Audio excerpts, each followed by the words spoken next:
It's God fucking damn rad. it, Tyler. God damn it. I think it's a great song. Absolutely. The fact that you chose any song from All or Nothing is just, it just shows your true colors. It shows your true colors. It just shows that I think outside the box and I'm more open-minded. It shows that you're trying so hard to be like sophisticated and pretend to the world that like you have some complexity to you, but really everyone just sees you as a fucking a goblin. You're a goblin. It's like the worst insult ever. Welcome back to Asinine Radio, a weekly podcast where we talk about music, and, well, that's pretty much it. So, let's go!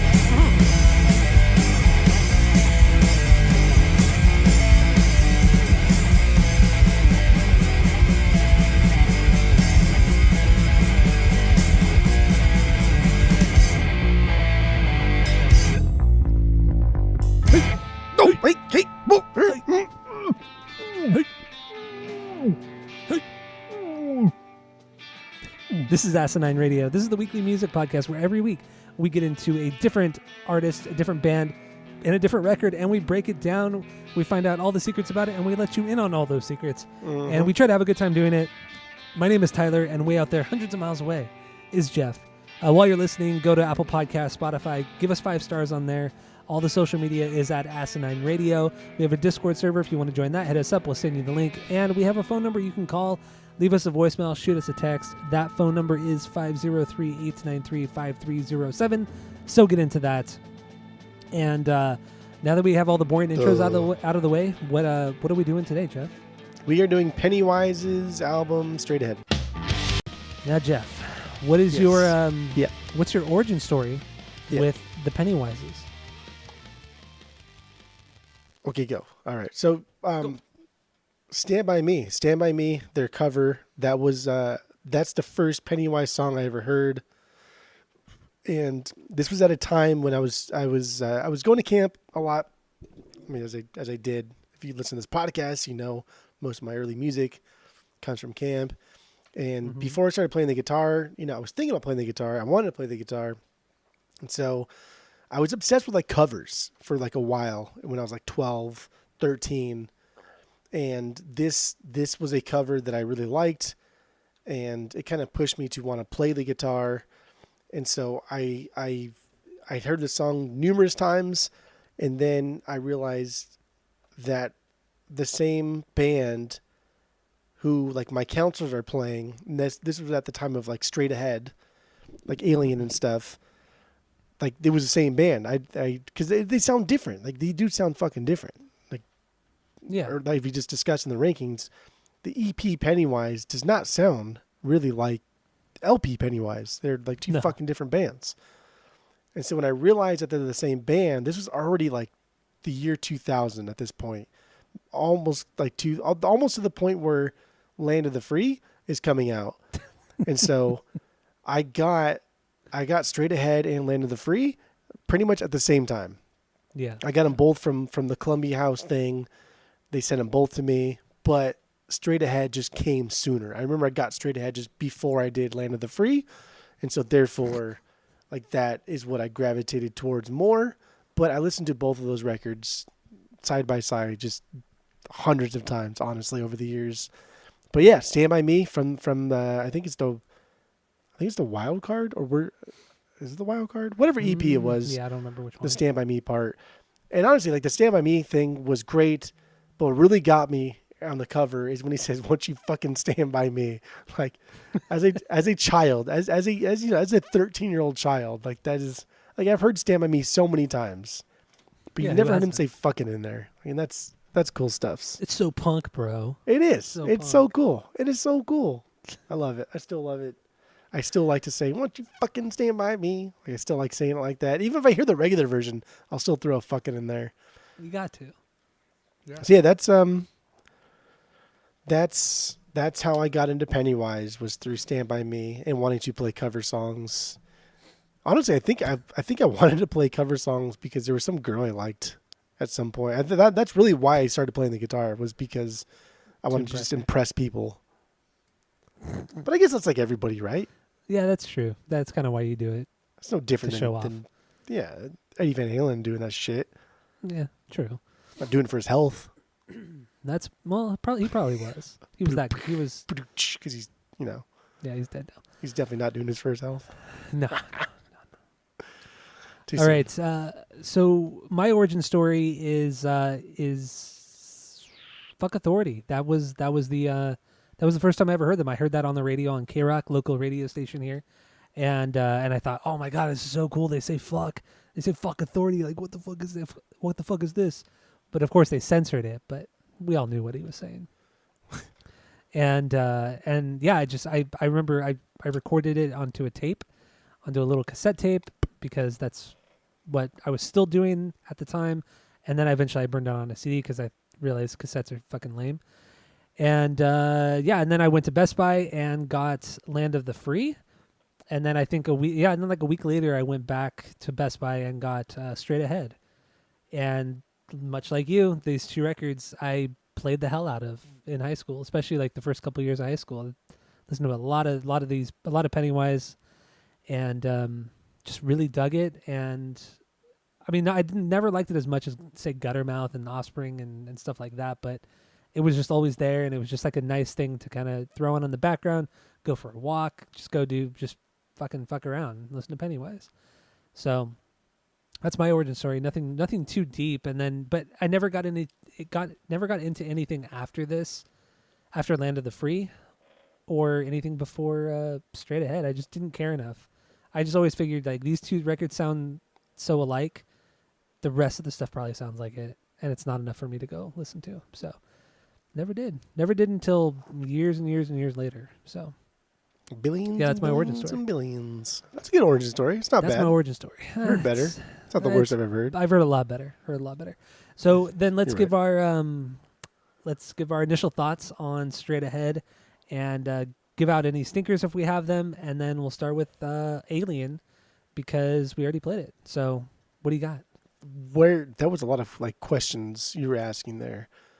No stinkers. I have no stinkers. All right. What else did you say? I said initial thoughts on Straight Ahead, Oh, but I guess we already touched upon it. Yeah, this is the mainstay. This is my favorite Pennywise album. I think Land of the Free is better overall. I think there are more songs on Land of the Free. I really hate that I say it like that now. It fucking bothers me. It just sounds so stupid. It sounds so stupid. It sounds terrible. I feel like it's not even good. Like, you say it like it flows a little bit nicer. When I say it, it just sounds fucking dumb. I sound like I'm an idiot. I'm gonna try not to do it again. But I think You have to say it like that. That's how it's written. It's written with a question mark. You have to say it like that. I think The Land of the Free is overall a better album. There's more songs on there that aren't okay than Straight Ahead. But I think some of these songs in Straight Ahead just hit immensely harder than Land of the Free. Land of the Free. Land of the Free? It just sounds so lame when you don't say it that way. Land of the Free. Land of the Free. Land of the Free. Land of the Free. Well, nobody talks like that. Yeah, nobody does. That's a stupid title for an album. It's making you think. It's making you think. By putting a question mark there, yeah. Yeah, Land of the Free. And I'm talking about, like, that was June of 2001, right? Yeah. Like, Before damn, 9/11. This is like challenge. Like, Fuck Authority comes out before 9/11, and I mean, just like, dude, 9/11 just changed our entire political system, our society. It changed so many things, and we were still a little bit too young to fully understand like the full extent of what happened for 9/11. Yeah. But like our friend of the pod, dude, like we had friends of the pod that were like taken in and questioned because of 9/11. They were asked questions like, have you ever driven a bus? Have you ever like made a bomb? Like, what the fuck? I know. And we were what, 13, 14? Yeah. I know. It's fucking insane. Like these people, their and family had just had to disappeared? close. Yeah, like He a fucking week. just disappeared, yeah. Nobody knew what happened to him. No idea what happened to him. Yeah. Fucking crazy shit. And like Land of the Free, like it's a cool concept. I like it. I love it. But like Straight Ahead was doing the same thing. Straight Ahead was doing the same thing. It was talking about the same issues. It just wasn't as blatantly disrespectful as like fuck authority. Yeah. But even though Alien has had a lot of it still has a lot of airplay on the radio, like Dude, local radio especially. Alien is legit like K-Rock's. It's for sure K-Rock's favorite Pennywise song. Oh but yeah, it's probably like a top 5 K-Rock song of all time. They do play it a lot. I on that swear to station. God, they play that song so fucking much. I know, it's a fucking killer song. Fantastic So song. where does this sit on your banger list? It's my 4B. Really? Yeah. Okay, this is my 1B. Oh damn, girl. Yeah, I don't give a Okay. fuck. Okay. Yeah. Let Us Hear You Scream is the best Pennywise song, and this is my favorite song off of Straight Ahead. You were saying words. That is Yeah. true. I'm saying the truth. Every day, convince myself of everything I can't believe. Abused, confused. Oh, it's so good. It's like It's okay. So like my favorite It's part so of this lame, song, dude. It's so lame. my favorite part of I the love song is when it like drops in from the intro, and then we get Oh, that and it- drum hit, yeah. that doof. But at the same That time, one we get snare that hit. bass slide, that barrel that goes down at the same time as the drum hit, and then both Yeah. of them together. It's so stupid, but it sounds like you said earlier with the production wise. All their albums have always been really well produced. They've always sounded really well. They sound great. There's a lot of dynamics. And with this one, you get that rich sound. You get like the barrel going down, and you get like the nice crack of the snare. Love that. That's like my favorite part of this album is that one little note, that one little hit. Yeah, that one hit, and it's also the silence. There is that very brief moment of silence before that snare hits, and then everything kicks in. And there was discussion over whether or not to do like a bass snare, right? Dooch. Yeah, And there was discussion. Should we do like dooch or just do the ch part? Like Do a those are quick fill big or do differences. something, yeah. Dude, those are big differences. And like we're talking, this is iconic. This is just iconic Los Angeles, Southern California punk rock. Dude, Pennywise is the bee's knees, man. I cannot sing They're their great. early praises more. Honestly, I just cannot. They're great. And Fletcher's guitar on this song, his lead guitar line is so simple and so catchy. It's like I can't even explain it. It's not like groovy, but it's smooth. just it's smooth. Yeah, it's smooth. It's smooth. It's like butter. Honestly, Yeah. it's like it's like butter. It's one of so the- smooth. It's one of the few moments where he has this smooth moment on his guitar. Because there's really no other song that I can think of off the top of my head that has this kind of just this iconic guitar line. He's not that kind of guitar player. He's a riff guitar player, Yeah. power chord through and guitar through. player. So to have him play any sort of lead is one unusual, and to have it be this catchy is even crazier. It's fucking awesome. It's really awesome. So like, I want to go on the riff guitar player thing Yeah. because my favorite part of like Pennywise is their riff guitar playing. Is the fact that they can write songs around just simple 4 power chord songs and like just extrapolate from that and write an entire song. I like hearing them jam with no solos, no leads, just a lot of riffage. I like that. But Yeah. that's not like exclusive to Pennywise. I mean, Welcome to Paradise, Basket Case. I mean, Dookie itself is damn near an entire like riff-driven power chord song or album, and so these are things that have been done already that we like. But when you add solos to them, then we think automatically, oh, then they're better than everybody else because they're doing solos now. But honestly, it takes skill to just write a basic punk song where you can bounce along, where you can enjoy it based off of just the riffage, just the power chordage. Yeah, absolutely. And I respect that. And Fletcher never really when he does his solos, they're never wanking guitar solos. They're short, they're to the point, and they're a pleasant listen. They really add to the song, and I like that a lot. But that might just be due to the fact that he's not like a super technical player. So Dude it's shreds fucking though. valid. I will he say, does. dude shreds. When they play Yeah. live, he shreds. On their EPs, on Stand By Me, he shred. Yeah. So And talk I'm about like a consistent band live, because dude, they sound identical live as on their records. Like it's just you can't tell the difference. So Yeah. it's good. Usually that's annoying, but with a band like this, you want it to sound like the records. Like it's that effective. And Fletcher's a big part of that. And like I said in the rankings, Jim is my least favorite part. And if there's a little bit more melody in Pennywise, I feel like they could have been way cooler. And that's why Alien is as popular as it is, because it does have some melodies. It has some catchiness. Cheesiness, yeah, but some really catchy parts in the song. There's a lot of melody. There's a lot of melody. Okay. In some songs. Okay. In some songs. But you would have to admit, too, on this record, there's a lot of filler. I mean, it's 17 songs. Yeah, this for sure.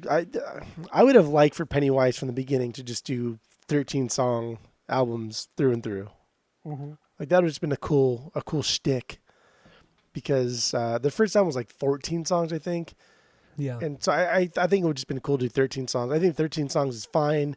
You put them at 2 to 3 minutes. That's just over 30 minutes.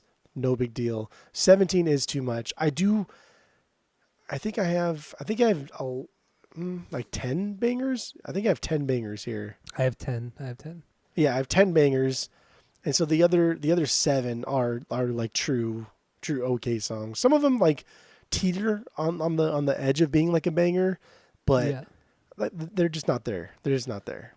It's because sometimes this band, even on this record, it just things kind of bleed together. I mean, they pretty much just do their own cookie cutter sound, and that's it, which is cool. It's fine. But when you really start to break it down, you realize like, wow, dude, I kind of want it to be more complex than this. It's very, very straightforward. Yeah. But whatever. I don't know. Musically on this one, do you have anything else musically, or should we jump into the lyrics? Oh, just on Alien. We're still on. Yeah, we're still on Alien. Yeah. So I always thought he was saying "I'm on Earth" rather than "Among Us" when he says "Among Us."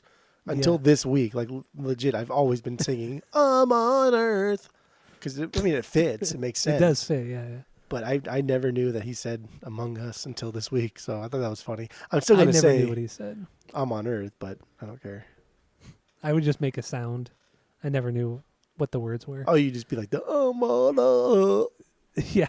There you go. That works. It works. Yeah, it works. I really don't know what this song is about. This song, and there's like one other song where I wrote, I have no idea what this is about. I couldn't figure it out. Not that he's like a crazy complex lyricist, but I don't know what this song's about. I really don't. I thought this was about like society's apathetic mentality toward violence and other wrongdoings. The title suggests the alien is at first him, the writer Jim, being the outsider with his posy thinking, but then it transitions later on to like we're the aliens, and I think that's that at first when he says we're the aliens, he's saying like we're not him, but like we, like you and me and everybody else, and then it like ends with we're the aliens again, where he's saying that he's acknowledging that he could be doing better to help change society, that we're the aliens here because we are still like foreigners to our own planet, to our own problems. We don't fix them. I can see that. I'm kind of reading through them again. I see what you're saying. It's just still a weird song. Yeah, it's a fantastic song. It's great. Would you agree though? Like this has to be like one of K-Rock's favorite songs. Oh, absolutely. This and like some Red Hot Chili Peppers, some Foo Fighters. Fucking Smells Like Teen Spirit has to be in the top 5 K-Rock songs of all time. Bad Habit has to be. Oh my God! Yes. Or no, Come Out and Play. Come Out and Play. Come Out and Play, or the la la la la. Oh yeah, what is that? I can't even think what that song is right now. Can't think what it's on either. Not Genocide. That's a good song. The fuck song is that? I can't even think. It's not Genocide, right? No. I'm running around for the 10th time today. Oh my so God. Good. I cannot even think what that song is. What it bothers is it? me so much. Oh my God, we got to look it up. We cannot move forward until we Offspring. figure out what the fuck song that is. Smash. Let's see here. Arguably like their most popular song is that annoying song. But I still like that song though. Self-Esteem. Self-Esteem, of course. Wait, is it self? Yeah, it's Self-Esteem. Yeah, it's Self-Esteem. Yeah. He's talking about his girlfriend being weird to him and shit, and he doesn't like it. That bass line's so good though, in Self-Esteem. No, I should say no. Oh, dude, that song's good. That album is so fucking good. God, this love era of Smash. like punk music was so good in the 90s. 90s punk, man. Oof. The Offspring, Blink, Vandals, Guttermouth, Suicide Machines, Pennywise. Dude, it's just fucking so good. So good. Dude, we could get into like the history of the punk scene in SoCal here. I mean, I don't know. Right? Because I feel I'm gonna do it anyway. I'm already Okay. hyped up. We're All talking right. about K-Rocks. We got to talk about Rodney Bingenheimer, Rodney and the Rodney and the Rocks. So I feel like, I don't feel like, I know that Rodney was a big reason that punk got started in California in the SoCal scene. Yeah. He was a big proponent of it. He pushed it on like the mainstays. He pushed it on the radio. He was somebody. God, I could not believe. I read a little bit about him this week too. I could not believe how popular he was running with like the elite music scene. Like he was going to parties with everybody. Yeah. Well, I mean, he discovered knew Van everybody. Halen. He discovered Guns N' Roses. You know, he was he's so important to the scene. It's unreal. Not just punk, but rock in general. He was so important to the scene that people recognized him before they recognized other major label multi-million-dollar acts. Yeah. Like everybody knew who he was. Like everybody. There were stories of him just sleeping with just hundreds of girls, hundreds of women, so thousands even. So I cannot believe how far this guy's reach was. Then he went to England for a while. He was fed up with the U.S. But yeah, like so, like the punk scene essentially started with like the glam rock era, the 70s, all that harder metal stuff, the faster stuff, transitioned into the more kind of angsty Black Flag era of punk music, and then transitioned into, as what we know, at the late 80s, early 90s. I guess you would call it like I like to call it like the Epitaph era, because because even though like NoFX is a mainstay, I feel like the Epitaph era really, like Pennywise and Bad Religion. Even though I don't really like Bad Religion until we do it on the pod and then figure out probably maybe love they're better. it. Yeah, I don't know, but I like the Epitaph era of punk music, that late 80s, early 90s stuff. That's the beginning of the best. And honestly, I think it's the best because we're getting the best melodies. We're still getting like the angst that like Henry Rollins was preaching. Yeah. But they're also just getting fun. Like, fuck, man. Like, why am I going to a show if it's not going to be fun? Yeah. And you're still getting some politics with some bands occasionally. So kind of like going off of the Dead Kennedy stuff, some Black Flag as well. You still get some of that in the 90s, some political stuff. Nothing crazy, but it's there. Honestly, like the Rock Against Bush stuff was some of the most political punk stuff we've ever seen. Even though it was kind of dumb, but like, again, it was just getting so many people involved. It was getting so much of the younger generation involved. That was like 2000, wasn't it? Or was Rock Against Bush 2004, 2003? Right. It was Rocking Against the second Bush. Yeah. Okay. But like that's still bleeding from, I guess, the classic era of I think 90s punk is like the best. I honestly do. I think it's the best of all time. Agree. I think it's great. I think it's fantastic. I think it's everything you want from music in general. I agree. I totally agree. And Pennywise were a fucking mainstay just every other year, dude. It's just every 2-3 years putting out good product after good product after good product. But I will say this. Pennywise is the Foo Fighters of punk music. Dude, why would you? No, they are. Not even close. No, they are. Not. No, they are. No. Yes, they are. They're the most That's vanilla. Silly boy talk. They're the most vanilla music-wise. They're the most vanilla punk band from the 90s. No, because there's a lot of bands that sound Absolutely like the Foo Fighters, but there's really no bands that sound like Pennywise. Oh, come on. Pennywise have their own sound. It is the Pennywise sound. They have marketed this sound. It is their sound. If you even try to do this sound, you're just a Pennywise knockoff. Foo Fighters don't have a sound except for just being vanilla. Pennywise And that's have Pennywise a sound. too. Pennywise They can have be very a vanilla. sound. It's a specific Okay, but they can sound. still be very vanilla. A specific sound can be vanilla. Of course it can. But to say And that that's they're the Foo Pennywise. Fighters of the punk community, that's They are. silly. That's They silly. are. They absolutely are. Nah. I like a lot of Foo Fighters stuff too, so it's not really a knock. That's just how it is. No, because I think the Foo Fighters are a bad band. I think they're a bad band that just so happened to write that's silly. a handful of pretty good, catchy songs. But I don't think they were a good band. I think they're a bad band. I think they have one of the best frontmans of all time, and they wrote a handful of fantastic songs. But Pennywise are leaps and bounds better Pennywise than the wrote- Foo Fighters will ever be. Pennywise wrote maybe 4 or 5 really amazing songs. Come on. No, they wrote like 4 or 5 really amazing albums. Like, what are you talking about here? Foo Fighters have not written one good album to date. Okay. All right. Well, whatever. So let's get back to Straight Ahead. He's like deliberately trying to piss me off every fucking. No, I'm not. You are. What's happening here tonight? I truly believe. I truly think that they're the Foo How? Fighters of punk. No, they're not. What are you talking about? Because they're so accessible. And they're just so vanilla in their delivery in every which way. Like there's nothing. But if like nobody super sounds unique. like Jim, if nobody gives Jim's delivery, like But it's over still- Fletcher's aggressive riffage, under right Burt McCracken's drumming, like dude, he's like one of my favorite punk drummers because he Burt plays the tom McCracken. so heavy. Like he knows. But there's like, nothing. nobody sounds like them in any capacity. But nobody sounds like the Offspring. Nobody sounds like the Vandals. Guttermouth. Blink. Yeah, that's why they're Green all Day, great. You're Rancid. listing great bands. I love Bad that. Religion. Don't say Rancid. Rancid's not a great band. Don't say. But Bad I'm talking Religion.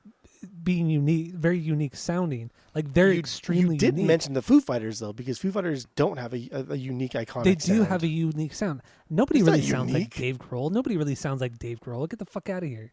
Oh my God! Please, every Black Keys, Black Lips, Flaming No. Keys sound like them. Flaming Keys. They're all But they are the fucking Foo Fighters of punk. So, what's your 1B? Greed, dude. Greed is like my favorite Greed, the Pennywise opener, song. huh? I love Greed. Really? Love okay. Greed. All right. Well, Greed is my that's my my 6B. So, Oh, great song. wrong, but It's a great way to start the album because it has the great palm mutes. It has the just really good typical good Fletcher guitar playing. A lot of riffs, a lot of good riffs. dude, this is like that bass part, right? Just let the single notes ring out while the music chugs along, and you think, okay, this guy's not really doing much, not anything really happening here, but this is classic Pennywise setup. And then it goes right into like that bouncing riff. That's Pennywise. That is money, and then the mayhem starts. Dude, Byron on the tom or Burt McCracken on the toms here, and like that riff while the guitar slide goes down. Fucking killer, man. Come on. It's killer. Come on. When the song came on again, I'd never really made the connection until this week, but the palm muted guitar, the way he's playing, just he's hitting the notes, just the single notes, and it reminds me a lot of our song, the Fish Soup song that you and I wrote. Oh yeah. It reminded me a lot of that. I don't know, maybe go back and listen to it, and I feel like you'll kind of hear it, and kind of just the way it kind of bounces along, kind of like how our song did or does. I don't know. I heard a lot of similarities between the two. Dude, it would make sense. I really like Pennywise. I really do. I think they're absolutely amazing. I don't think they're like vanilla. I don't think they're cookie cutter. I think like if anything, they are more iconic than half of the bands that you mentioned earlier because they carved out their own sound that is iconic only to them. Much Absolutely. like every other band that I mentioned. But Guttermouth, I love Guttermouth, but they don't have a unique sound aside from Mark. That is it. He's the only I reason. disagree with you. I totally No, not disagree at with you. all. The revolving door of musicians, the fact that they don't have any really like good iconic like melodies, riff wise, instrumental wise. The only reason like Guttermouth is even, I mean, honestly, and this is like factual, the only reason Guttermouth is a band is because of Mark. He's the only person. Well, true. That's He's it. the only consistent member, yeah.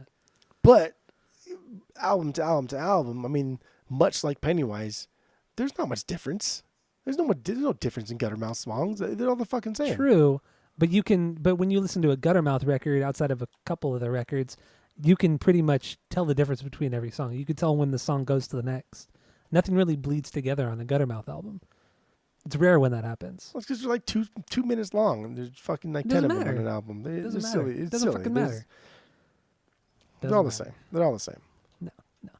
All right, let's play a little bit of Greed, and then we'll get more into it and the lyrics and everything. So here it is from Pennywise.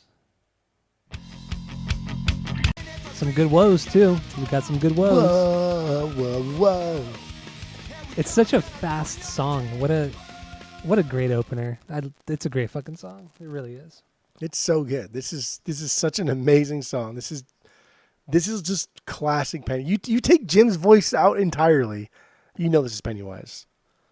Yeah, You do. it's hard to argue that. You Hard do, to argue that.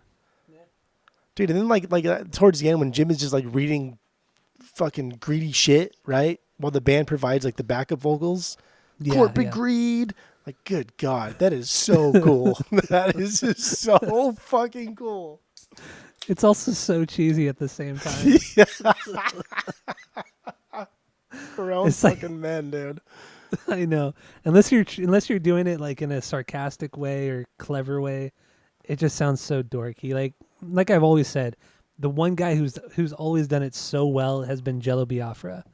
His political lyrics are just, I think, are the best by far because they're so sarcastic at times and it's awesome. But hearing a band like Pennywise do it comes off really silly.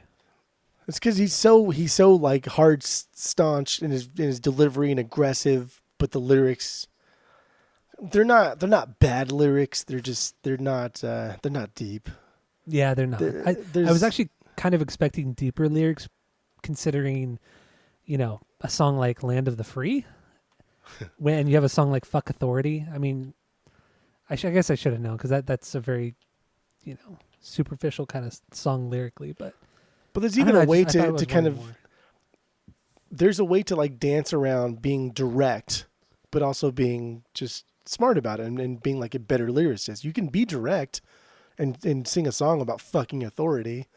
Yeah. And that song in itself is fine. Like that song is great. It's fantastic. It does what it sets out to do. Everything about it is great. But Greed, Greed, like lyrically, it's about fucking greed. It's literally just about greed. It's very direct. It's aggressive. I don't know. I guess it's speaking to me, the listener. And I don't know. It's just, come on, bro. Like, and then like you said, like he's directly just naming all of these obviously greedy things, like corporate greed and American greed. Yeah. Come and on, then he talks about like, wanting to kick people's asses for acting like this, for being like this. It's like, okay, all right. It's kind of tiresome. This is why skinheads and fucking drunk Marines show up to your shows and fight. That's true. Yeah, that's true. I've seen Pennywise like 3 times. I've seen him at Warped Tour once, and then I've seen him at both House of Blues. How would you say House of Blues? It's just House of Blues. But there's like, no question mark. I seen him at both of them though. Yeah, the old one and House the of new Blueses. one. So it is Blueses. But you put like a question mark at the end of Blueses, Land of the Free, House of Blueses, and both of the House of Blues. I think you would just say both of the House of Blues. Both of the House of Blues. Or you could just rephrase it and just say, I saw them at the House of Blues. Wait, fuck. I don't know. Whatever, it doesn't matter. It doesn't matter. I seen him at Warped Tour, and then I saw him at the Downtown Disney House of Blues, and then the Garden Walk House of Blues. And all 3 times, and Warped Tour was the biggest shocker because still like there were skinheads at the Warped Tour fighting other people, and I was like, dude, this is fucking crazy. This is silly boy talk. Yeah. I've only seen them once. I saw them at Warped Tour as well. Was it the one that you and I went to? We were at the same one, yes, but we went separately. I went with Taylor and we Noel. We went together though. Nah, because everybody but else. You guys left early. No. We stayed for Pennywise only because she wanted to watch a bunch of the bands from earlier in the day. Yeah. But there's no fucking way I'm not going to see Pennywise. And so we were at the same show, but we went separately. Okay. Because that show, I spent most of the time in the tent drinking water because it was hot. Yeah, it was hot as hell. The people I went with they were fucking boring. I went in 0 pits. I did nothing. That was fun for me. I remember having fun at that show. So saw Tiger Army, saw Pennywise. No, yeah, they're a fine. They're a fine outdoor band, but they hit their stride when they play indoors, especially when they play any of the House of Blues is in Anaheim. Yes. And the last time I saw them was when they played Full Circle in its entirety at the House of Blues at the Garden Walk. Oof. With friend of the pod David, and that was he loves Pennywise. That was a stupid show. That was just dumb, dude. That was insane. I bet. That was crazy. What would have been crazier is if they played All or Nothing in its entirety. That would have been crazy. Nobody would have showed up to that show. That would have been crazy, though. It would have been crazy. They just did a tour of like their first 4 albums. Like they played each one of the albums in their entirety, all sold out within like seconds. Of course it did. Of course it did. Even though only one of them is good. Of course. Because they're a great band. They're an iconic band. They're a mainstay in the SoCal punk scene. They've carved out their own sound, their own fan base. They're good guys. Fletcher's something, but everybody likes him except for you for some reason. I don't know. That's fine. I do like Pennywise a lot, though. I guess. All right. So let's see here. I mean, we talked about Greed. What do we? I guess. Let's see. My 1B was Alien. So then, what's your 2B? Everything convince myself. Straight Ahead's my 2B title track. Of course it is. Of course it is. So let's get into that then. That's my 3B. So. As it should be. It should be a top B, absolutely. I like the hey. Like that's how we go. Yeah. Like here we go again, dude. Like playing around with like 2 or 3 or 4 power chords. That's all we need. That's all we need. I like it. I like just the groove. I like simplicity. But they have a good sound and I dig it. They do. And I mean like a lot of Pennywise songs, a lot of the songs start out pretty like mid tempo. And then they just kick it into high gear and just it's fast and everything.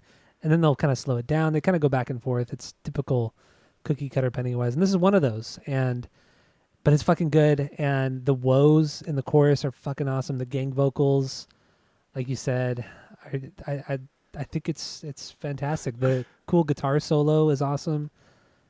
It's a killer song, man. Dude, I love singing along to when he says, "It's your fucking life." It sounds so dumb. He sounds like so exhausted from trying to spread all the posy vibes. It's your fucking life, all snotty and fucking teen angsty. Tries to be snotty in his like 30s and shit. Good stuff. It is really good. Fuck it, let's play a little bit of it then, even though we barely talked about it. So here's the title track. Straight Ahead from Pennywise. There you go, Straight Ahead from Pennywise. I had to play that guitar solo. There you go. I love it. I love that guitar solo. It's so simple. I love it. Great song. Great fucking song. Oh, excuse me. All the things Also, you want, all the things you need. The verses are so rad too because Fletcher doesn't play anything, so the bass really shines. Oh yeah. And the bass tone on this record it's fucking killer, man. It's a killer bass tone. Love this song. I like the bass tone on this record, and I love the drums. I like again. Yeah.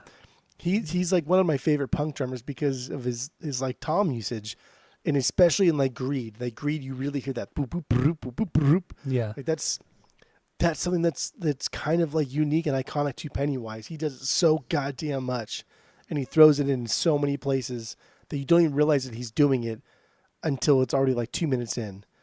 And the only other person that kind of like does a little bit of it is like Smelly, a little bit with the no effect stuff. Oh, dude, he's such a... Like he does it, but he does it in a more pop punky way. Whereas Burt McCracken does it in a very, very much a like aggressive driven punk way. Well, I mean, Pennywise is a more aggressive band than No Effects is. That's for sure. Yeah, most of the time. Yeah, most of the time. And honestly, this week, I never realized how good of a drummer he is. Like, Byron is a fucking great punk drummer. Dude, Like he's so good. tight, and his fills. I just never really realized how good his fills are. He's a fucking killer drummer, man. I was really, really blown away by him and the bass playing. But I feel like that's always the case whenever we listen to an album that we don't know or that we don't absolutely adore. You and I are always like, dude, the bass player and the drummer are so good. I mean, I think That's kind of like our thing on Asinine Radio. We've been guitar players for so long. It's just we naturally gravitate towards the guitar, and because we played for so long, it's easier to pick up on a lot of the nuance of the guitar. Yeah, We've been true. fucking doing it for 15 plus years now, so like we just More than that, dude. we know what to look for. We know what to listen for. We know like the little tricks. We know what they're doing. We know the scales. We know everything. Yeah, we know yeah. everything. We literally know everything. We're the greatest We guitar are- players ever of all time. Yeah, well, I mean, we're top 3 for sure. Who's number Bradley one? Knoll, Fletcher? Well, Bradley, Oh. of course, Bradley Knoll, and then us 2 after that. Oh, okay. All right. That makes sense. Fletcher.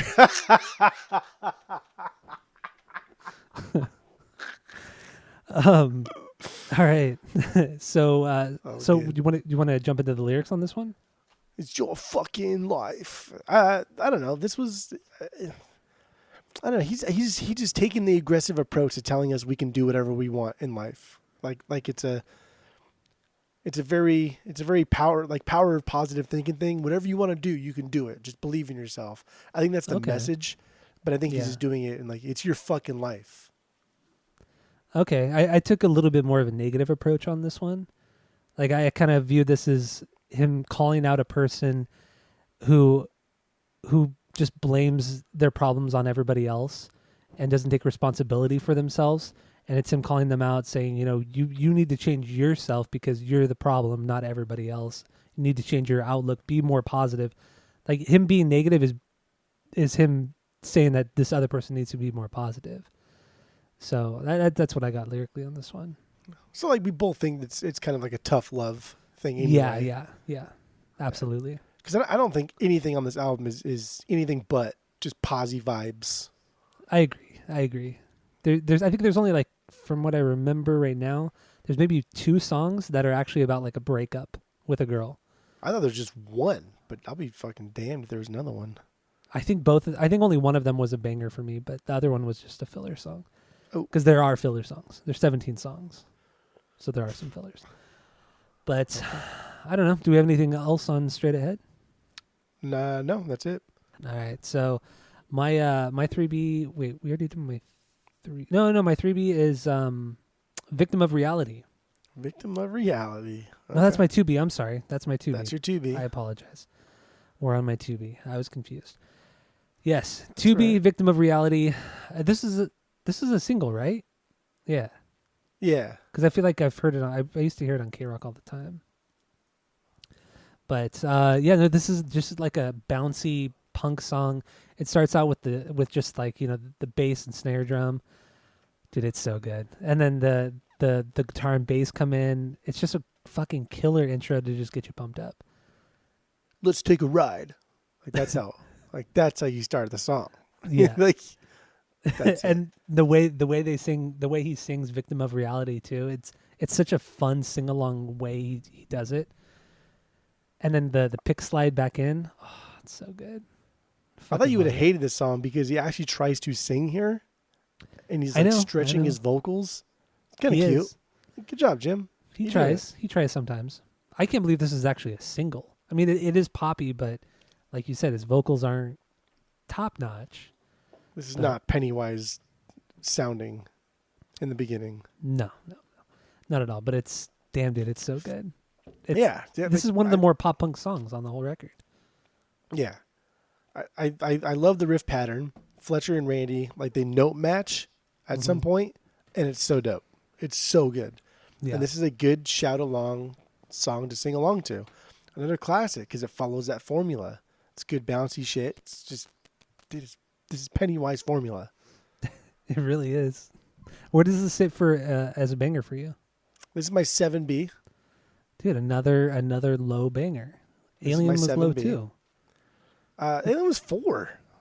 That's low. It should have been 1. Dude, 4B, that's top 4. That's elite Well, of course, it's Four. top four. Final yeah. four. Final four. Elite Eight. Final four. But no, yeah, Victim of Reality. I wonder if they have to play this song live. It just has to be a staple in their set list. Yeah. So I mean, when I saw them, I remembered them playing Full Circle in its entirety. After it was over, obviously they played like another 10 songs, and this was one of them. Yeah. Was it okay? Yeah, Because like Fuck Authority, it was all their big singles. Because when I saw them the one time, I only remember them playing Fuck Authority and Alien. That was it. But who knows? They could have played this one too. But yeah, this is popular. This is a popular one, and I don't care. I don't care if it's a single. It's my 2B. That's a good song. Longer it guitar is. solo here. I mean, it's still a basic thing that just matches like the pacing of the album and doesn't want to do anything else. But it's fine. Does its job. Shows up to work on time. I don't does think its job. I don't goes think you home. like the song. I don't think you like the song. Dude, it's a great song. Double time to end the song too. Come on, always great. For It's a band so- that already like double times everything. True. They really. That's like that. Yeah, that's their whole structure. Every song. God damn, it's annoying. It's funny good. though. Like even though you and I really like this record a lot, it's funny how little we have to say about it. Like we're not gushing over this because there's not a ton to gush over. Honestly, my top 4 or 5 songs I will gush over, and I will just I will sing its praises to no end. But really, Pennywise is a band that can do no wrong because it's all kind of the same. Yeah. But I fucking love Pennywise. I love them so much. I think they're so great, and we even talked about how crazy they are like live. Oh yeah, We even we'll have talked to about definitely do Fletcher. We there's so much to do. Well, so okay, let's do this. Let's do this. I'll play this song real quick, or actually, we'll jump into the lyrics. I'll play this song real quick, and then we'll get into like your top 5, and then we can talk about the Fletcher stuff, the fighting, the getting carjacked, all that good stuff. So yeah, what do we have lyrically on this one? Oh, I thought you literally just said you were going to play it first. Did you Well, I not said say that? lyric. I said lyric. I said we'll get into the lyrics and then I'll play it. Did you But- really? Yeah, but I mean, I'll play it first. If you No, want to play it first, you I'll play it just first. said lyrics. So we'll do lyrics. But Okay. I thought this one's about Jim just giving us a dose of. Every time I say Jim, I think of Krasinski from The Office. I can't Jim say like Halpert? somebody. You mean Jim Halpert. Yeah, Jim Krasinski or John Halpert. That's all I think about now. Maybe because I'm rewatching The Office. That's as true. a- And you're listening along to the with- podcast. Yeah, exactly. But yeah, I thought this was him giving us like a dose of reality. Goofy. But the world is like a gritty place, and that's something to be aware of, I guess. And that's kind of what he's getting at. Yeah, I get Is it. that- I don't know. That's what I got too, like talking about like kind of the dregs of society and just like the shittiness of just big cities in general. But I feel like in this song he takes it from the perspective of that person, like in the streets, like the crazed person in the streets, possibly looking to like beat someone up or kill somebody. So he takes it from a different perspective rather than from the outside. Okay. That's what I got on this one. Damn, son, you really. Because I mean, when you look at the title, it's called "Victim of Reality," so it's the victim of said reality of being down in the streets, being down in the, the nitty gritty of the, L.A. essentially, because L.A. is a fucking hellhole. But I yeah, mean, so that's a whole nother fucking topic of contention to talk about is L.A. in the 90s. oh yeah, I mean, 80s, 90s L.A. Dude, I mean, it's still a dump, but 80s, 90s L.A. was even worse. It was so dangerous. I mean, so it's fucking dangerous. It's not like it's the worst, right? I mean, it's like the worst city of all time in the 90s. Yeah, I would Like- agree with that. I mean, we open up the 90s, right, to Rodney King, Yeah. and then we transition into like the Rampart scandal, the crash unit of LAPD, like the biggest like scandal in United States police history. Yeah, yeah. And then we like the North Hollywood shooting, like holy fuck, in like the late I know. 90s, like Jesus Christ. On top of that, you have all the the major gang violence on top of it that's being glorified. In Like the the early North 90s. Hollywood shooting showed LAPD how under-equipped they were to deal with the growing times of I know, isn't that violence. crazy? and how all that shit was caught on tape, and all that North Hollywood shit was caught on tape too. It only stopped because one of the guys was trying to reload his gun and fucking shot himself in the face. Yeah. Died. But like, LAPD were equipped with 9mm pea shooters. These guys Yeah. have full body armor. Pea shooters, BB guns. Yeah, and then people are wondering why now the like cops and SWAT are, wearing military fucking, all this body armor and shit. Well, it's like, well, when you look at, the Rodney King riots and then the North Hollywood shootout thing, those are big incidences. We're talking like dozens of cops shooting at one guy, and because of his body armor, these things are just bouncing off him left and right. And how many he killed? I don't remember how many cops he killed, but killed quite a few and wounded a lot. It was just scary to see a guy that is unstoppable. Yeah, he had They were unstoppable. Both of them, they were fucking unstoppable. That shit was. I always forget about that. That's something that like is never really talked about that often. Because it's kind of embarrassing, honestly. Yeah. Like, the reason why it stopped was because one of the guys shot himself in the fucking face. See, I don't remember that. And that was caught on. That was from the helicopter. He's like walking down the sidewalk essentially, and you can see him like messing with his gun, and then we saw it in the academy too. And I've watched this video numerous times. Fuck these guys, assholes. Yeah. And you see this little like dust of cloud out the back of his head because he's fiddling with his gun, and it goes off, and he shoots himself in the fucking face. Why would he even point the barrel at his head? Because these are who cares? These guys are stupid. I know they're these are stupid. knuckleheads. I mean, yeah, but still, like that's like safety 101. Don't look down the barrel of a gun, right? Well, yeah. I would think. Apparently not, but. And I think the other guy too. The other guy died. He bled out because they shot his legs or something, and they shot his feet underneath a car. Like they just couldn't keep up. Like these guys were equipped with illegally modified, fully automatic rifles. Yeah. And just dude, they had no chance. Like the cops had no chance. The cops got lucky essentially. But yeah, this was 90s LA, man. This was, dude, like the whole crash Rampart scandal. Like, good God. Just, that's insane. And then the crash Rampart stuff, like that has supposedly ties to like Tupac getting shot, Biggie getting shot. Does like, it really? We're talking, yeah. Dude, we're talking LAPD is involved now in like Suge Knight. Like these guys are buddies. Like we're talking now of an organization, a city organization getting involved with entertainment, with gangs, because they for sure were involved with gangs. That is no doubt about it. But now we're talking about the LAPD either doing the deed or hiring people that will have shot like Biggie, that will have shot like Tupac. Shit. A lot of conspiracies here. Good stuff. It's fun. I didn't know that. Oh, and kind of piggybacking off of the craziness of LA in the 90s. I mean, I don't know if you knew, but like 2 weeks ago was the 30th anniversary of the Rodney King riots and all that shit that went down.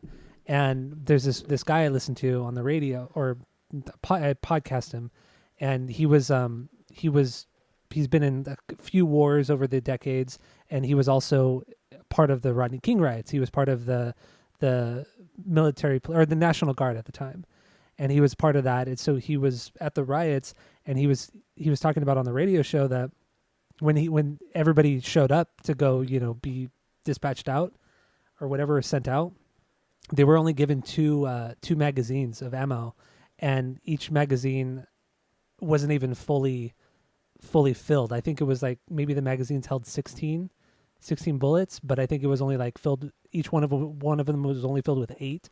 Like they were half and half, and that's all that they were given for their rifles. And then what ended up happening was like the staff sergeant or whatever was like, fuck this. We're gonna go to Big 5 and we're gonna buy all the fucking ammo at Big 5 in Burbank because you guys are severely under-equipped. But that's all the government was giving them because of like legislative shit and just political bullshit. That's all they were given. So they essentially defied orders and went to like local Big 5s and shit like that and ammo stores and bought a bunch of extra ammunition because they were given so little. It's fucking wild, dude. It's fucking wild. Because nobody fucking knew that things could get so out of hand. Yeah. Nobody And it fucking knew fucking that did. things It would was get like so out of 4 hand. days. What? 4 days? 3 days of just It was. Anarchy. I think it was like 6 or 7 days. But was yeah, it that long? was. It was. Yeah, it was like pure anarchy. I mean, that's scary, dude. Like, actually, like, dude, just think of almost a week of just 100% you were on your own. Yeah, yeah. On your own. It's fucking insane. It's frightening. Yeah. Obviously, the shit that happened to Rodney King was terrible and should have never happened, but the response to it was unreal. It's some shit we haven't seen in the United States probably since like the 1800s, really, when you think about it. There was nothing, there's never been anything like that in modern history. I mean, not even the Watts riots were that bad, I don't think, in the 70s, right? I could be mistaken. No, I mean, I think the 90s was arguably like the worst year or the worst decade Los Angeles has ever seen. Yeah. You know, it's just like the more you get into like the Rampart scandal, Yeah. and the more you see like these police officers who were implicated, and I don't think anybody went to jail. People were fired or put on probation, but I don't think anybody went to jail. God forbid. But like you see these police officers who are like gang members. They're part of the fucking Bloods. Mm-hmm. Like they have ties to Death Row Records. They are being paid or paying Suge Knight to do things. Like this is nuts. This is the police force. This is, besides like NYPD, this is the biggest and most respectable police force in the United States. Yeah. And they're all corrupt. Fucking wild, dude. It's fucking wild. There's a movie. It really There's is. a movie. But like the LAPD is no. I mean, any big police force, any big anything is going to be susceptible to corruption. Oh, absolutely. And LAPD is no different. It's been happening since the early 1900s. Yeah, since the beginning. There's always corruption in everything. Always going to be corrupt. Yeah. Yeah, this is Los Angeles in the 90s. So here we go. We'll come full circle. Back to Full Pennywise. circle, there we go. Yeah, there we go. And so like Pennywise in the 90s, I mean, they're from LA. They're from Manhattan Beach, but yeah, it's essentially they're from the nice part of LA, but they're from LA. It's the nice beach city of LA. Let's But just they say see it. They see it. They're around it, especially being in like the punk scene and growing up in the punk scene in the 80s, right? And into the early 90s. Like these guys are getting treated like criminals. I mean, Black Flag, for a long time, people thought they were fucking a front for selling drugs for a cartel. Yeah. Well, I think cities in the like beach cities in the 70s and 80s, especially like Manhattan Beach, they weren't like a nice city like they are now. Like nowadays, houses in Manhattan Beach are going for at least $1 million. Like that's a conservative amount. But, back in the 80s, Manhattan Beach, I don't think was that great of a city. It was pretty. I don't think it was great, slummy. but I mean, I don't know. I wasn't there. Not a whole lot. I've read about it. I don't think it was great, but I still don't think it was like inner city LA. Well, no, of course not. No, not anything close to inner city LA. East But yeah, LA, you're right. It anything wasn't. There was no picnic. Yeah, but it's even like Long Beach and Huntington Beach and things like that. Those cities weren't high end places back in the 70s and 80s. They were still very cheap. Nobody wanted to live near the beach back then. That's shit that didn't come into fruition until the 90s, really, where everybody was like, oh, we should all live at the beach now. We should all live next to the ocean, get oceanfront property. But back in the 60s, 70s, and 80s, yeah, 60s, 70s, and 80s, man, living near the beach was not an ideal place to live. So, I don't know. Whatever. This is so extremely, geographical and something that anybody who's never been to Orange County or LA have no idea what the fuck we're talking about. No way, because like if you talking about shit from Montana, right? The biggest corruption in Montana, who the fuck cares? Like the biggest corruption in Montana, it affects X amount of people. The Rampart scandals, the Rodney King riots, these are things that affect not just Californians, not just Americans, but this is a global thing. And we're talking like these are changes to how like the race relations are being talked about, are being handled, Like these are big steps on worldwide race relations, the Rodney King riots, even like the Crash and Rampart scandal. We now realize that we cannot trust our government entirely. And that's like what Pennywise is fucking preaching here, is we cannot trust our government entirely. Don't know why we ever have. Should never. True. Yeah, you're right. So, since we're all a victim of reality, let's play a little bit of the song from Pennywise. Here we go. Great fucking song, man. Great song. From the Pennywises. So what else you got banger wise on this album? Oh, I got to highlight this one in red, so I know I already talked about it. So yeah, my 3B. Yeah, we haven't talked about my 3B yet. My 3B is My Own Country. Really? That's not even a B for me. That's because you're stupid. That's fine. All right, what do you got? How is this not a B for you? What? I don't know. It has that. It starts with that cool bass line and everything, but set up. The chickies here are slower and more in like the pinch harmonic type category, and then like the let's go. Like, come on. It's good, but yeah, it's not a big. And then the U.S. of Me, and then the backup aggressive U.S. of Me. Like, dude, this is cookie cutter Pennywise. There's no reason it's not a B for you. It is. Honestly, there's no reason. So you didn't make any sort of connection to Guttermouth with this song at all? What song? Big Pink Dress from Musical Monkey. The bass line sounds a lot like Big Pink Dress.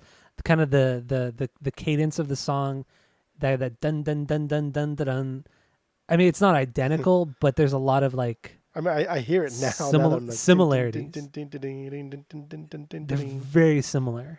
Very similar. I didn't realize it till this week, but I'm like, dude, this is a lot like Big Pink Dress. The bass line, everything, man. But I think it's awesome. I like it. I like that. Yeah, great Guttermouth song, great Pennywise song. Okay, that's right. Damn, My Own Country's so good. It is, and what I really like too on this song is the that kind of drum shuffle he does in the chorus. I think it's like a drum shuffle. I don't know, but he does something different that I've never really heard Byron do before. But it just adds something really cool to the chorus. Just playing in that. There's just a lot of cool words he throws out, right? Yeah. Just say these words and they're cool. A citizen who's really pissed. United anarchists. That sounds like a Vandals line. So cool. That sounds like a Vandals line. Give me death or liberty. I am my own country. Fuck it. I'm in my own country. United States Confederate of me. So like if the Vandals had sung this song with these lyrics, the way this does sound like a Vandals song, honestly. The way Dave would have sung it would have been like very tongue-in-cheek and sarcastic, and it would have given it an entirely different feel. But because Jim is so serious and has no sense of humor at all, I don't want to say it kills the song lyrically, but yeah, it's kind of silly. But now that you said that, this would be a fucking fantastic Vandal song. It would be, right? Yeah, this would be a really good Vandal song. Dude, his voice would be so good on this record, on this song. And what's even crazier, which we haven't talked about, after the first Pennywise record came out, Jim quit the band and Dave Quackenbush replaced him. And he toured with Pennywise for the rest of that tour, or for like one tour, and then Jim eventually came back, and then obviously Dave went back to the Vandals. But yeah, that's crazy. It's wild, man. It's fucking wild. That is wild. Pennywise is no, I don't know, nothing crazy, nothing iconically complex. But replacing Jim's tough. Honestly, replacing Jim is tough. Yeah. I can't imagine. Imagine Dave doing a record. He can't be serious. No, Dave. It's impossible for him to be serious, and that's the genius behind him and the Vandals. The Vandals are so the Vandals are one of the most underrated bands of all time. I would love to hear Dave do Bro Him. I wonder if they ever did. I didn't even think of looking up any live footage. Not until now either. I would love to see him do Bro Him. There's no way he could do Bro Him and it'd be serious. There's no fucking way. I mean, I can't imagine it. no way. Going from Pizza Train to fucking Bro Him, it just makes no fucking sense. Like I don't know, man. I love the Vandals. I mean, Pennywise is they have like an image. They have like their low hats. You know, Fletcher's got those glasses that he always look like goggles. Yeah. Like they have an image. They always wear black. Always wear jeans. So Pennywise is Pennywise. Yeah, I know. It is what it is. Oh, First things first. My Own Country, man. Come on, this is minimum. Let's play a little bit of it, and then people listening can make you don't have to play the gutter it if mouth. You fucking hate it. You think it's terrible. I want to play. I want to play it now. So here it is, My Own Country from the Vandals. It's just the one bar. It's just the din din din din din din din. Yeah, it just doesn't You're have expecting that go din din din din din din din din din din din. It's that high note it doesn't have that he doesn't have. But God, that song is so fucking funny. I'm just thinking about it. When I was listening to it right now, I kept singing like, "How about we 69?" How do you fuck just me again? Message to convey. I'm so confused. What's the lose? I think I might turn gay. I'm gonna leave my bitch left. She said, "Stick it in your rear." Dude, that song is fucking nuts. Yeah, Oh no, it's a good song. And then anytime Jim says anarchy in here, I just think of the Vandals too. Like I just the way he says anarchy reminds me of the way Dave would say that word as well, and just I think it's because so ridiculous. Unless you're a true anarchist and you're like throwing fucking Molotov cocktails at buildings and blowing up cars, I think using the word anarchy is it's cliche. It's kind of weak. And so when the Vandals use the word anarchy, it's silly. Yeah, it's silly, and that's how they get around that. Where he's a citizen who's really pissed, united anarchists. It's like, come on, bro. Like, it sounds so cheesy. Come on. Like, what do you really? Come on. What are you doing? I know. I don't care. It's fun. Good stuff. Yeah. I enjoyed this one. So, what do you got for your 4B then? Or should we talk about Fletcher? What do you want to do? My 4B was Alien. Okay. Every day, convince myself of everything I can't believe. But you can talk about Fletcher. Confused. What? We can talk about Fletcher because Fletcher's probably the most interesting person. Absolutely. He's 6'5", 300 plus pounds, a very, very big man. Fucking huge. I've never anytime I've seen him in pictures, videos, or anything, he is the biggest person in the room by far. Yeah, and he knows it. Yeah, and the dude likes to drink. He loves to drink, and he loves to get plastered, blackout drunk, and fight, and cause a ruckus. And it leads to cause a ruckus is definitely like the best way to put it. I mean, I didn't watch as many videos as you, but you sent me some good stuff today, and dude, I was laughing so fucking hard when he trashed. So like, you get into it. You get into it. The most iconic one, the one that like I've seen just 100 times over the past 10 years is the NoFX Fletcher just taking out everybody, and he comes out during a theme from a NoFX album. Yeah, the professional punkers, we come from a summer, and then he comes out and he literally just starts taking people's guitars. Like I think he snatches. Mike's bass. Yeah, just right from his fucking hand. And then I think Hefe just disappears. Like in that video, I don't see him anywhere. I think he just like left the stage completely. And then Melvin and Smelly are the only ones playing. Because I think, Melvin and Fat Mike are not scared of anybody, like ever, because they just getting their ass kicked is part of life at this point. Yeah. And Smelly same way. The Smelly doesn't care either way. But I think Hefe probably does not want to get stepped on by Fletcher, so that's probably why he leaves. Yeah. But yeah, dude, Fletcher. I mean, like, dude, he's like you said, he's 6'5", 300 plus pounds. Yeah. This is a professional wrestler we're talking about here. And when you're that drunk, like, you don't understand boundaries. Like, everybody around you should be afraid, because you're like a fucking bulldozer. Yeah, you don't understand boundaries, and you're unpredictable. So like if you're going to take somebody down, you can kind of see where they're looking, and you can read people when they're not drunk. When you're that fucking drunk to where you can barely walk, like it's dangerous stuff. And No Effects is one of the few bands that could like pull this off pretty well and make it be fucking great. And they do. Like it turns into actually like a really, really cool fucking thing. Because like Fat Mike's always drunk all the time anyway, so who cares? Yeah. Who cares if somebody else crashes your show? But eventually Fletcher like throws Fat Mike into the drum set. And then Fat Mike gets up. And as he's getting up, Fletcher tries to grab him, misses, and then falls into the drum set and knocks everything over. I know. Just fucking knocks everything over. And then he like rolls around on top of like the toms and the snare and just fucking everything up. Dude, just a fucking mess. And then everybody's trying to get him back up and nobody can lift him up. And like nobody he's like can lift him up. he's completely dead weight. You could totally tell like he's not even trying to get back up, but people are trying to like there's even one point where you see, I forgot the guy's name, one of the roadies for No Effects. He's like trying to like tickle him and like push on his stomach or his side, but Fletcher's like not even reacting, you know? It's so fucking funny, man. Yeah. It's so funny. And this is not like the first time or last time that he's done this. And Fletcher's just a guy, dude, and to be that big and get that drunk, like you get to drink so much. Drink a lot, yeah. Dude, just imagine, like he's 6'5", 300 plus fucking pounds. Like how much is he drinking? I know. Oh my God. And people just accept it. That's the crazy thing too. It's like, oh fuck, here comes Fletcher. Let's just prepare for the worst. And like they don't even try to stop him. They just kind of let him do his thing until he falls on the ground. They're like, okay, we got to get you up. But they kind of let him just do whatever he wants. It's fucking. What do you can't do anything. Yeah, you can't stop him. He's a fucking wall. He's a bulldozer.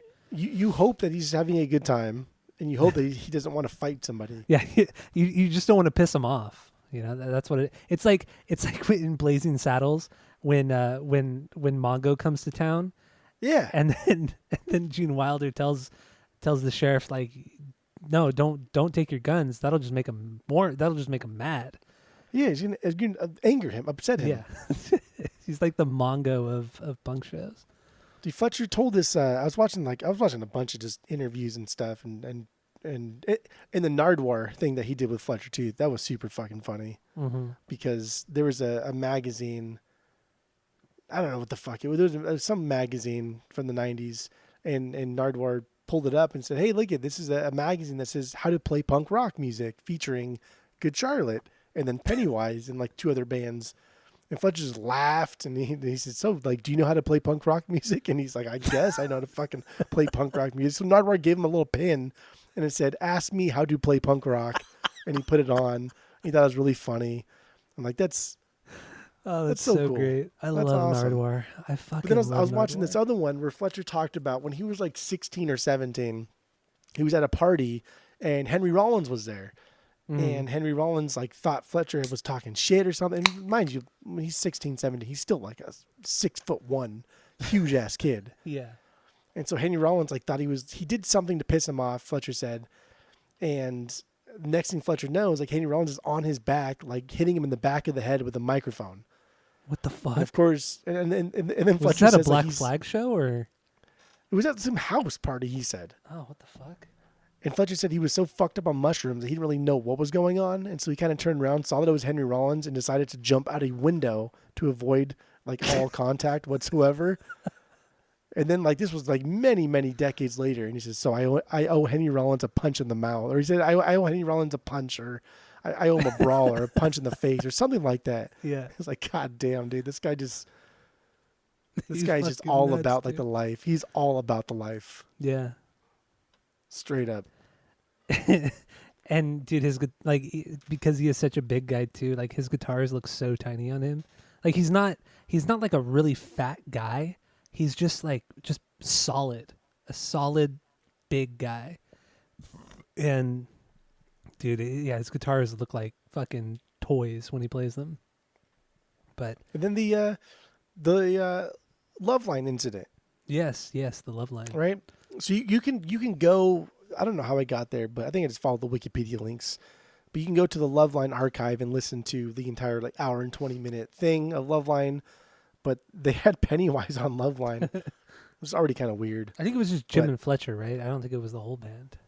I think there was 3 of them there. Was there? Okay. Because when I was listening, I heard 5 voices, or at least 3 voices I didn't recognize because I don't really know what Jim and Fletcher sound like as much as I do Dr. Drew And Corolla. Adam Carolla, yeah. But like you can hear Fletcher. I mean, I didn't listen to the whole thing. I skipped like every 5 minutes. There's a lot of ads too. A lot of like ad spots, and then they play a lot of music. So I was skipping around, but you can hear Fletcher get like progressively more and more drunk and more aggressive.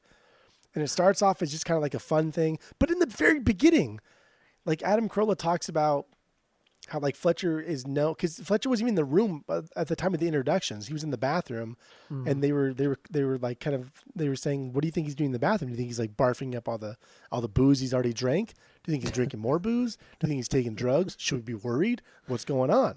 Yeah. And then he comes in, and you can tell he's already kind of drunk. He's already buzzed, but like he gets aggressive, and he gets pretty like handsy, dude. He gets pretty handsy where he's like threatening specifically. He's saying, "I'm going to do this to you if you do not do this." And he's a big guy. And like none of these guys are fighters except for Jim. I think Jim's probably the only guy that wouldn't be opposed to taking on Fletcher. Like he's the only one that can tame Fletcher. Right. I've never seen anything where they fought, where they've talked about fighting. I mean, obviously Fletcher's going to demolish anybody in his path. Yeah. But I think Jim could like reel him in a little bit. But that's some scary shit, man. That's some scary shit, especially for somebody like Dr. Drew and Adam Carolla. These guys are not fighters. No, not at all. They're like, yeah, so passive. Like, this huge fucking punker, dude. For this huge punker that has been beaten on the back of the head by Rollins, that has jumped into the stands of numerous punk shows to block the door, to be super fucking drunk, and to threaten shitting in his hand and making Adam Carolla eat it before they leave. Like that's scary. And then didn't he say that he had a hand grenade? Yeah, yeah. There was something. He had like a grenade or like he had something in his pocket. Yeah. He was talking about, and it got to the point where like they had to call the police just because they're filming this and stuff, and the other people are listening, so they had to call the police. But this is all he was just super fucking drunk. Yeah. Nobody filed charges either. It was fucking wild, man. I didn't listen to the interview, but from what I was reading about it, yeah, it was. It's cool, man. Cause I've never like been on this end of listening to somebody get progressively more and more drunk and more hostile. Yeah. And it was scary.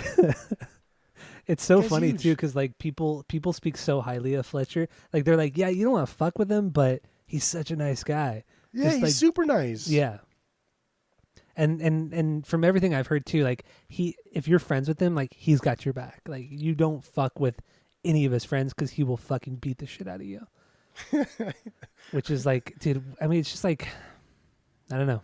I hear so many positive things about Fletcher, but and then we got to talk about the carjacking. God, we've talked about it on the pod before, but this is like maybe 7-10 years ago. There was like a high-speed chase here in LA or somewhere, and the guy who was leading the cops on, he ended up breaking down or crashing the car, and he got out of the car, and he ran to go like carjack somebody's car and steal theirs, and it just randomly happened to be Fletcher from Pennywise, and the guy tried to open the door and then like looked at who it was, and they're like, nope, and then they just fucking took off to another car because Fletcher was, because it was just like, why would you want to Fletcher would fucking kill you. Fucking kill him. But yeah, you could see the guy like trying to get in, and then obviously the person inside was like, fuck you. And then the guy just like gave up and like ran to another car. But yeah. This happened for sure in our pod days because we talked about it on the pod. Was it that recent? Okay. Yeah. So this had to have been within the last 5 years, 6 years. Yeah, within the last 5 years, 6 years tops. Yeah, the guy got a flat tire. And Fletcher, Fletcher said he looked in his fucking rearview mirror. He sees this guy, and then like a bunch of police cars behind him. So he decides he's going to make a little U-turn and like go the other way and then let the police pass. But his truck's so fucking big that he couldn't make the U-turn, so he had to stop, put it in reverse, and back up and do like a 3-point turn. Well, in the middle of that, this guy like with his flat tire, I think it was like a Mini Cooper, some dumb fucking car, gets out, runs over to Fletcher's car, and the way Fletcher tells the story is, he said, we made eye contact, and the guy kind of like looked at my eyes, and I told him with my eyeballs, like, don't fucking get in my car. And the guy turned around and went away. But you can see it. Yeah. This is one of those things where people say like Pixar didn't happen, right? There is fucking video of this guy going to Fletcher's car and making a complete 180 and going the other way. Yeah, leaving. It's fucking so like funny, this dude. fucking happened. Oh, it's so That's crazy. fucking funny. Of all the like the rock stars or people to happen to for this to happen to, fucking Fletcher. I'll kill you. You're dead. And then You are dead. One other thing I really wanted to mention was another video you sent me today of the TSOL set. Oh, and Fletcher fucking dude, this was like I was a little bit nervous. And Fletcher goes and fucking he's kind of like drunkenly running or like walking around the stage. But then he goes and tackles, I forgot the singer's name of TSOL, but he goes up and tackles him off of the stage, and they both go head first off of the stage into the ground. Like, dude, that could have like fucking broken both of their necks. Yeah. Like, it was a gnarly tackle. I was really shocked that they both came out of that with no injuries because it was fucking nuts. And this is TSOL, so they're not Pennywise. They're older. This is a band. TSOL is another band that they're from the SoCal area. I think they're also from some beach in the Los Angeles area. Yeah, I think so. Yeah, but they're attributed to like the hardcore punk scene. But like early hardcore. Yeah, like in the late 70s. So they're a band that like Pennywise drew inspiration from. Like had it not been for TSOL, Black Flag, there would be no Pennywise. And yeah, so they're from Long Beach. They formed in 1978. Yeah, exactly. Yeah. But like you're right. But so like these guys are older, so they're probably 50s. They got at least 10, maybe in his 15 40s. years. At least 10 or 15 years on Fletcher. And like the way he tackled him was the way you tackle somebody you don't like. Yeah, it was like a football tackle. And like Fletcher has mad respect for TSOL, and Pennywise has mad respect for TSOL. I never listened to a lot of TSOL. I never really liked. I've heard stuff from them, but I've never listened to enough of it to where I wanted to listen to an entire record. They're whatever. I think I probably will now. Just to really. It's SoCal punk scene, man. Like me. I know. I feel like it's so our iconic. due diligence to talk about it, to get into it at some point. Yeah, it's so weird because like we said earlier, you and I grew up so much on 90s punk, especially skate punk, and going back to a lot of the hardcore and late and 70s punk, it's sometimes really hard to do because I think we were like so spoiled by how good 90s punk was, to where sometimes we hear like some stuff that's so iconic and we're like, really, this is it? That's all we get? Like when we go back and listen to Sex Pistols especially, it's like, this is what everybody raves about. It's garbage. But anyway, That's pretty garbage. yeah, it's pretty bad. Oh, and then, dude, another thing you sent me, like you sent me a bunch of like 3 different videos right before we started the pod, and the other one was, I think it was Strung Out. You said, right? Oh, it was a strung out show. So like Pennywise wasn't even playing the show. It was a strung out show, and it was some band I'd never heard of. Like I think it was called the Sheds. I think. But it was at the House of Blues in Anaheim at the Downtown Disney. Yeah, the old one. And dude, the House of Blues at Downtown Disney had no business being at Downtown Disney. First of all, Yeah, like I don't know if you remember, but like when that place first opened, somebody got stabbed. Like somebody got fucking Really? stabbed, like almost opening night. Yeah. Jesus Christ. And then ever since then, there was always talks of like, should this place even be here? Is this too rowdy for Downtown Disney? And it was too rowdy for Downtown Disney. That's why they moved it. Yeah. The place That's had why no Bloodhound. business That's being why that Bloodhound rowdy. Gang got banned from Downtown Disney, or banned from House of Blues. But that place had no business even being there. Like, come on, who okayed that? Who thought that was like age appropriate? That's silly. True. But yeah, so this is a what the fuck did I say? Downtown Disney, House of Blues, Who Strung was the Out Show. band? Oh, Strung Out Sheds? Show. A Strung Out Show. The band called the Sheds. Fletcher comes out. The band's just like, oh fuck, here we go. And then this other little guy runs out, and Fletcher grabs this kid, like by his torso, flips him sideways, It's and then so weird, proceeds to dude. like grab him by his ankle and his arm, like his bicep, and he's twirling him around like you would like that a cartoon character Yeah, it was grabbing a like- girl by the pigtails, right? It was You like a swing him around. cartoon. It's some shit I've never seen in real life unless it was like either a cartoon or like a circus act. Like it's some shit you would never see in real life. A grown adult grabs another grown adult, swings him around in a circle, and throws him into the crowd. Like not just once, but like 3 times. He spins him around and then throws him into the crowd. And then Fletcher himself jumps, stage dives into the crowd. And then you see when he lands, like all this group of people just like fall to the ground. They try to catch him. They tried, yeah. But he's 300 plus pounds. Yeah. Dude, it's so dropping a fucking Mini funny. Cooper on a bunch of people. Like, what are you gonna do? Dude, that was so funny when I saw him pick up that guy, another grown ass man, and fucking swing him around like that, like a doll. And I've you never notice seen like anything every video I sent you, he wears the same thing. It's the hat, the goggle glasses, Yeah. jeans, and a black shirt. Black shirt, yeah. Every single video. Yeah, every time. It's so fucking crazy. So crazy. All right. So good. So, do we have anything else on Fletcher on this album or anything like that? No, that's let's see. Any more good bees I wanna get into here?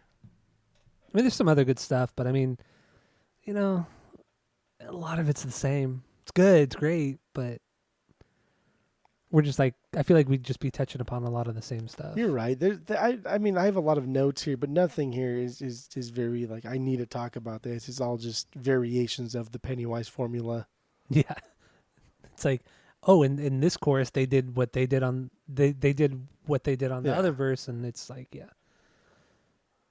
It's a lot of the I same mean, stuff. really, that's about it. I don't really have nothing else. I couldn't find who did the cover art of this. I tried to look, but I didn't find that. Yeah, I did a little bit of research too, and I didn't look too far into it, but yeah, I couldn't find much. But I don't think any of their artwork is very crazy good. It's fine, but a lot of it is just like, I don't know. It's either their logo. It's either the logo or it's like a picture of, you know, some scene of like, I don't know, a riot or something. I mean, you have like a much better, a much nicer opinion. Their artwork is shit. Their cover art is garbage. They've never had a good cover art. Like, it's always terrible. Yeah. Like to reuse a logo, I like them doing that. That's fun, I guess. I think their logo's fine. I don't think it's anything great. Oh, I think that. I mean, dude, it's a logo. It does its purpose. It like you see it and like, oh yeah, I know what that is. Yeah, true. It serves a purpose. All right. So then let's wrap it up. Let's give our final thoughts, and then we'll rate this record based off of our world famous 3-point rating system, where 3 is a perfect album, 2 is a good album you're going to continue to listen to, 1 is a bad album but give it a shot, and 0 is the worst thing you've ever heard. So what do you got? Go. So I will say that this was a late addition. We were gonna do Lily Allen, because I don't know. I thought that would be fun, and when her album All Right Still came out, that was like right after high school, and I don't know how, why, where I heard it, but I bought that shit like the day it came out. Yeah. And I loved it. I absolutely loved the album so much. I thought it was so good. But honestly, I'd not listened to it in like fucking 10 years outside of like Smile and then some of the other singles that she's had since then. So we're going to do Lily Allen. And then I listened to it, and it's not very good. Did you listen to her second record as well? No, I didn't even get that far. Just that one. Her second record is much, much better than the first. Oh, perfect. Yeah. But even still, it's like, I don't know if we should have done it.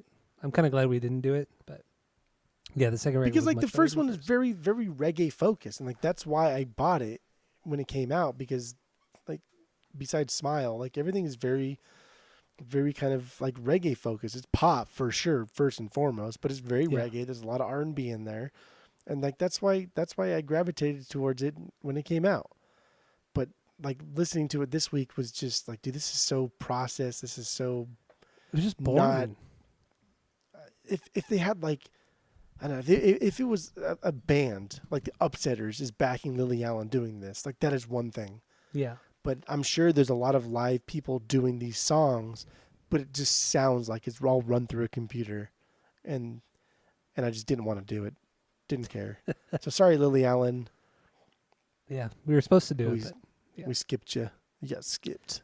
You suck. But yeah, so like final thoughts on Pennywise and the album. Straight ahead, this is my favorite album, like I said, by Pennywise. I think this is fantastic. I love Pennywise. I think they're iconic. I think they're up there, dude. Like honestly, I think they are up there in like one of the most iconic, important punk bands of the '90s and the scene. I think they're great. I think they're better than Bad Religion, hand over foot for sure. That's just silly boy talk. Besides Vandals and Guttermouth and No Effects, they're the best. They are the best. Okay. But even Pennywise at their best are better than No Effects at their best. And I will say that. No. Straight up. That's Pennywise at their best are better than No Effects at their best. Pennywise at their best are better than Guttermouth at their best. so you probably fell on your head maybe 6 or 7 times today, because that's really stupid. That's Dude, very No Effects stupid. is a pop punk band masked as a cheesy punk outfit. Who gives And a they're fuck? great. They're fine. They're fucking It's so much better than good. Pennywise. So much better than Pennywise's best 5 songs are better than No Effects' best 5 songs. No, that's stupid. Fact. Straight Fact. fucking stupid.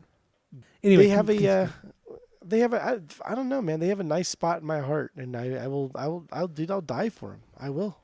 Not really, but you'll die. I for really Fletcher. love Pennywise. I will die for Fletcher. Sing it, Fletcher. He's the only interesting one in this band. The band's cool, man. Like the band just puts on a great show. They like Jim. As much as you think he's boring and whatever, dude's a nice guy. I'm loves sure the he's great, yeah. fans. I mean, like, dude, they close their show with Broham. Obviously, they're gonna close the show with Broham. They invite people to come on stage. You know, as long as you're respectful. Like, he Yeah, don't give yeah. a fuck. He'll give you the mic. He'll put his arm around you. But then Like, how many bands do that? also, if you start to cause a scene on stage, Fletcher's gonna knock your ass out. Well, yeah, you're dead. Yeah, I mean, you don't want to fuck around. I mean, I think you would know the consequences. But honestly, like, how many bands like actively encourage fans to run amok on the stage? It's true. It's not often, especially nowadays. It doesn't happen. And they did this even the last time I saw them, which was right before I moved to Arizona. Like, this was 3 years ago. Like they still No, this dude, still that was like happens. 5 years ago. I've been here like 3 years. You've been there for a little bit longer than that. Like Anyway, 3.5 years. Yeah. why? So I like straight ahead. It's not chock full of bangers. Every song on this album is not perfect. There's a lot of filler, and that's just with any Pennywise album really. I do think Land of the Free overall has more bangers than this one, but I think my top 4 bangers hit harder than my top 6 bangers of Land of the Free.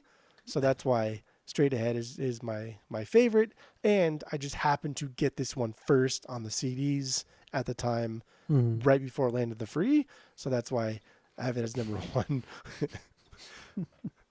So annoying. Yeah, I don't know. That's it. But this is a 2.5. I would 2.5, never yeah. I would never give it more than 2.5. I don't think I would ever give any Pennywise album more than 2.5. But I think it's a solid 2.5. I really, really do enjoy this.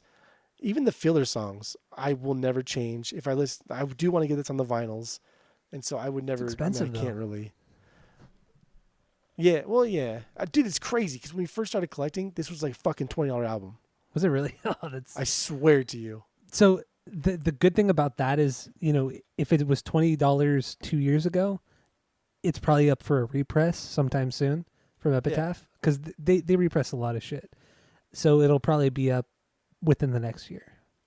I think in the At the next same couple price. years for its 15th anniversary, right? So, no, 25th anniversary, Yeah. right? 99, Yeah. 2009, 19, 20, 22. See, maybe it's like its 25th anniversary, like for sure, dude. This is one of their most popular albums. Yeah, it is. Absolutely. And Full Circle's getting a repress. Like, why the fuck is Full Circle getting a repress? And yeah, this one has to get a repress. This one was way more significant than Full Circle Oh. in their like career as selling records, at least. But Oh, Full Circle is getting repressed because it's the 25th anniversary. Mm-hmm. 97 minus 22 is 50 or 25 or whatever the fuck it is. Yeah, no, it's the 25th anniversary. Yeah, 25th anniversary. Yeah. That's why it's getting repressed. Makes sense. Okay. Go. All right, so yeah, you give this a 2.5. So for me, I've always really dug Pennywise, especially Straight Ahead, Land of the Free. Those are the two records that I grew up on, and I really love. I really love the two records, and I'm totally stoked that I have Land of the Free on vinyl now. And I don't know. I don't think they're a perfect band. Like I said, Jim is the worst part of the band.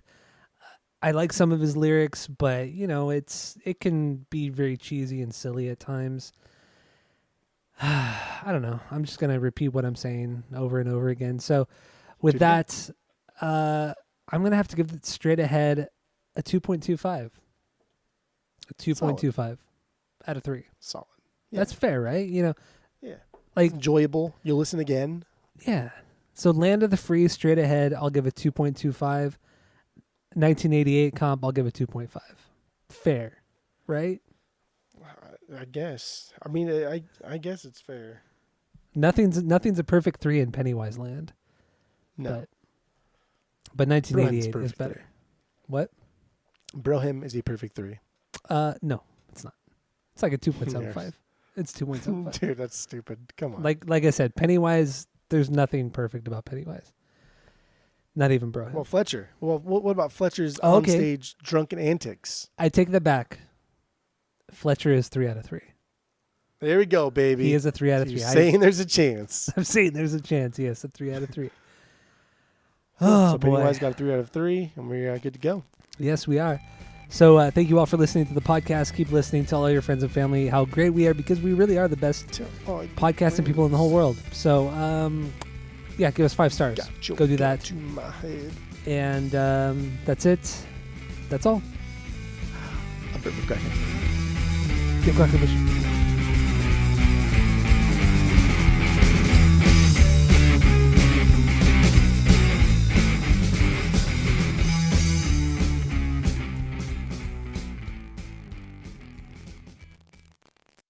Renditions I've ever heard from any band ever. I'm surprised you hated it that much. This was so fucking bad. Wow.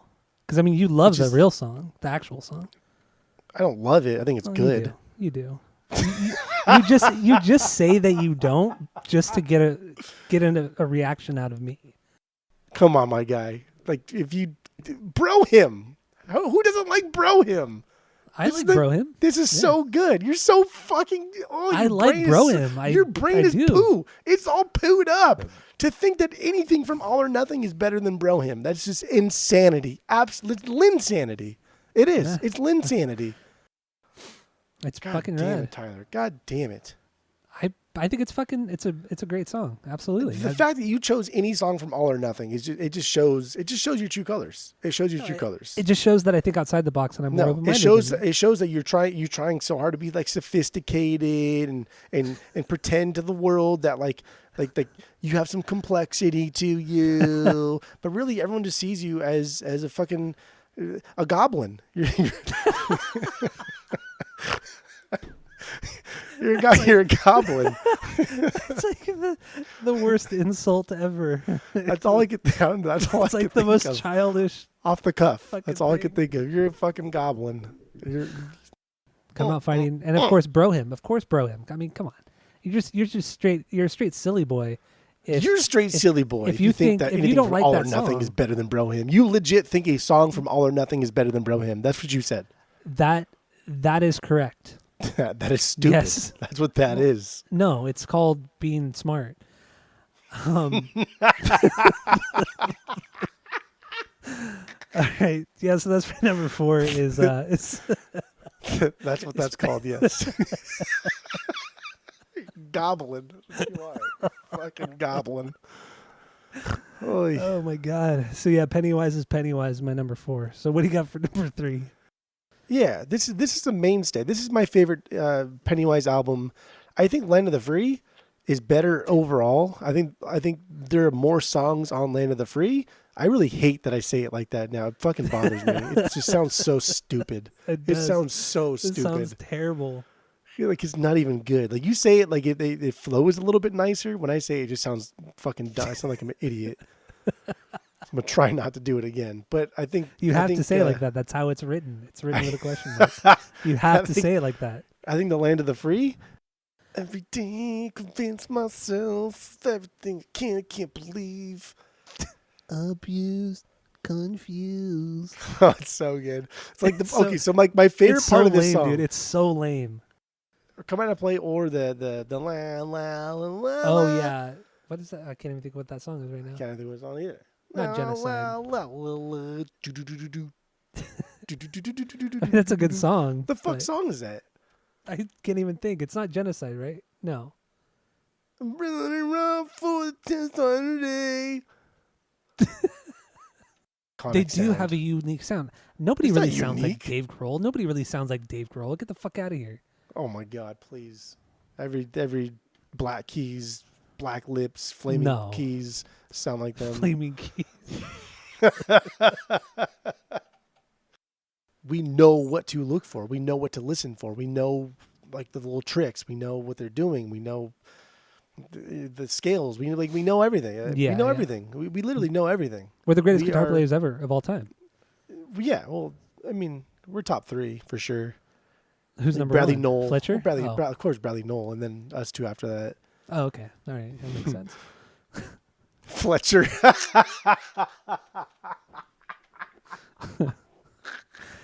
All right.